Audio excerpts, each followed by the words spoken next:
ကျွန်မဒီနေ့တော့နင်းစီပန်းတွေကိုအကုန်လုံး pruning လုပ်တယ် pruning လုပ်ပြီးရင်မီဩဇာပေးတယ်ကျွန်မအရန်ကြိုက်တဲ့ very expensive ပေါ့နော်အရန်ဈေးကြီးတဲ့နင်းစီတချို့ကြတော့ကျွန်မကအကိုင်းဖြတ်ပြီးဆိုရင်အဲ့လိုမျိုးအကိုင်းတွေလှုပ်ပြီးတော့ rooting powder ပေါ့နော်အမစ်ချက်ချင်းရအောင်အဲ့ဒါနဲ့ဒီလိုလှုပ်ပြီးတော့ဦးထဲမှာအဲ့လိုပဲပြန်စိုက်တယ်အားလုံးတနေရာထဲမှာပဲခုံစိုက်တယ်ကျွန်မအကိုင်းဖြတ်ထားပြီးတော့ရေထဲမှာစိမ်ထားတဲ့ဟာဒီနော်ရင်ဒီလိုမျိုးပေါ့နော် powder နဲ့လှုပ်ပြီးတာနဲ့ဒီမှာဦးထဲမှာအဲ့လိုပဲစိုက်ပြီးတော့တနွယ်လုံးကို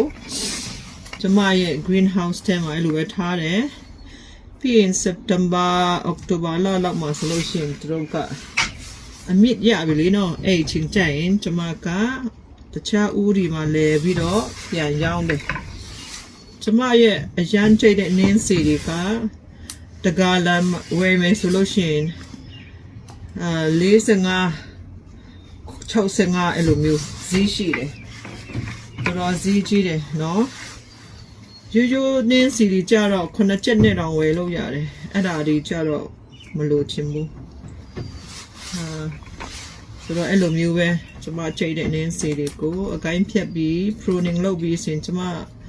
အကိုင်းကောင်းတဲ့ဟာတွေကိုယူပြီးတော့အဲ့လိုပဲအမြင့်ချစ်ချင်းရအောင်သူ့ရဲ့ rooting powder ခေါ်တာပေါ့နော်အဲ့ဒါတွေနဲ့ထည့်ပြီးတော့ဦးထဲမှာအဲ့လိုပဲစိုက်ပါတယ်လို့နော်နွေရောက်ခါနေ spring ရောက်ပြီးဆိုရင် rain စီတွေကို pruning မလုပ်ရင်နွေကျရင် rain စီတွေကအပွင့်ကောင်းမပွင့်ဘူးမကြမ်းပါဘူးအရွက်ဒီအကိုင်းတွေတအားများတဲ့အခါကျတော့လေလုံလောက်မရတဲ့အခါကျတော့ပိုးတွေလည်းတအားတက်တယ်နော် okay one last one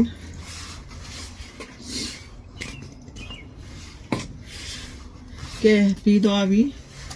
ဒါဆိုရင်မိထပ်ထည့်ပဲ cooking soil မြေတွေထပ်ထည့်အပေါ်မှာ